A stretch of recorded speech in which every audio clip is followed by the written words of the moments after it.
Welcome back to Sunday Night in America. Radical Catholics.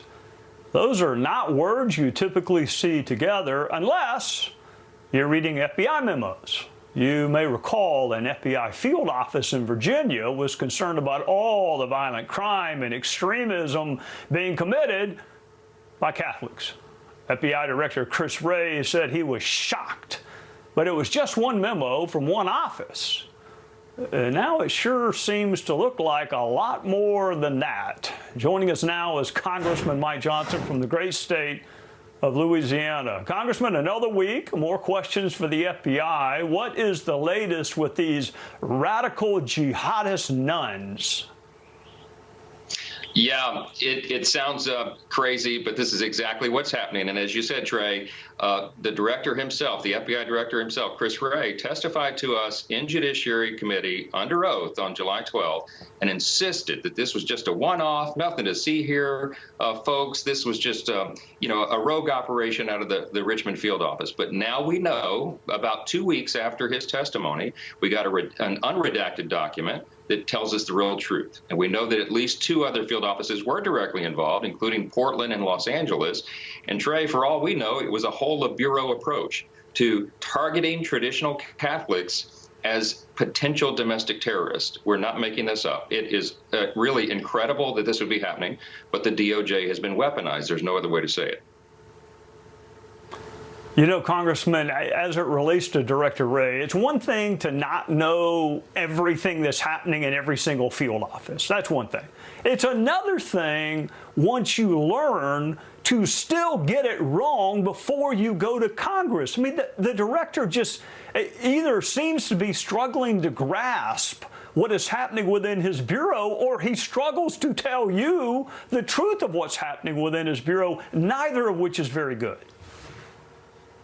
You're exactly right, and that's how we've summarized all this. He either perjured himself before the committee, or he's lost control of the bureau that he's supposed to be in charge of. And either one of those scenarios is alarming. And it goes to show there's a pattern here. Under Attorney General Merrick Garland, things have just spun out of control. They have politicized the Department of Justice. The FBI is engaged in all sorts of nefarious activity. We have federal court opinions now detailing what we've all known to be true, that they're censoring and silencing opposition. They're spying on conservatives in their own churches and parishes. It's really just Orwellian. I mean, it's a dystopian kind of situation, and that's not my words. That's from a federal judge who's looked at all this recently, just this month. So, I mean, we have to get accountability, and we're all back doing our district work period right now, Trey. You know how that works. We're doing town halls. I've done multiple town halls in my district, and I'm telling you, this is the first question that everybody asks. Where is the accountability? And we only have so many tools in our arsenal, as you know, so we're using every single one, but the people are very frustrated, and we're very concerned. They're losing their faith in our system of justice itself. There's nothing less than that at stake.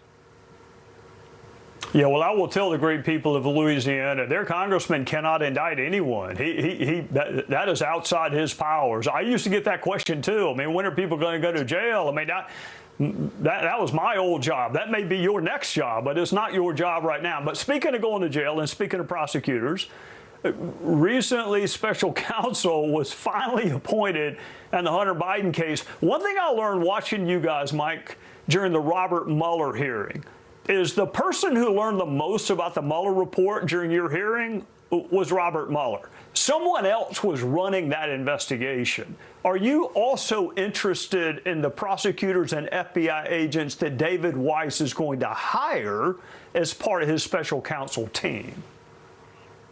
Well, we are. That's a great point. And primarily that's because we just don't have a lot of faith in Mr. Weiss himself. I mean, he's changed his story on us. Over the course of 5 weeks over the summer, he changed his story back and forth 3 times. We don't trust this guy. And when we asked for a special counsel, I think the American people deserve that over the Hunter Biden matter.